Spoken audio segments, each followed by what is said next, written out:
ਫੈਸਲਾ ਕੀਤਾ ਵਾ ਵੀ ਜਾਨੀ ਮੈਨੂੰ ਨਾ ਆਪਣੀ ਭੈਣ ਨੂੰ ਜਾ ਕੇ ਈਦ ਦੇਣੀ ਚਾਹੀਦੀ ਹੈ ਤੇ ਉਹ ਮੈਂ ਨਾ ਤੁਸੀਂ ਯਕੀਨ ਕਰਿਓ ਵੀ ਜਾਨੀ ਇੰਨੀ ਖੁਸ਼ੀ ਮੈਨੂੰ ਹੋਈ ਵੀ ਟੁੱਟੀ ਤੰਦ ਜੋੜਤੀ ਵੀ ਸਰਕਾਰ ਦਾ ਫਰਮਾਨ ਆ ਵੀ ਤੁਹਾਡੀ ਗੱਲ ਤੋਂ ਇੱਕ ਬੰਦੇ ਨੇ ਵੀ ਸਭ ਕੁਝ ਸਿੱਖ ਲਿਆ ਨਾ ਤੇ ਤੁਸੀਂ ਸਮਝੋ ਤੁਸੀਂ ਕਾਮਯਾਬ।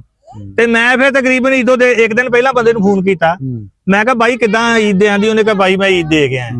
ਤੇ ਬੜੀ ਖੁਸ਼ੀ ਹੋਈ ਵੀ ਚਲੋ ਯਾਰ ਸਾਡੀ ਗੱਲ ਸੁਣ ਕੇ ਕਿਸੇ ਦਾ ਕੋ ਦਿਲ ਸਿੱਧਾ ਹੋ ਗਿਆ, ਲੈਣ ਸਿੱਧੀ ਹੋ ਗਈ। ਬਿਲਕੁਲ ਉਹ ਇੱਕ ਨੇ ਆਪਣਾ ਰਾਸਤਾ ਹਮਵਾਰ ਕੀਤਾ। ਹਾਂਜੀ। ਅੱਛਾ ਕਦੇ ਕੋਈ ਐਸੀ ਵੀਡੀਓ ਵੀ ਬਣਾਈ ਆ ਜਿਹੜੀ ਬਣਾਉਣ ਤੋਂ ਬਾਅਦ ਤੁਹਾਨੂੰ ਲੱਗਾ ਹੋਵੇ ਵੀ ਯਾਰ ਮੈਨੂੰ ਨਹੀਂ ਸੀ ਬਣਾਉਣੀ ਚਾਹੀਦੀ?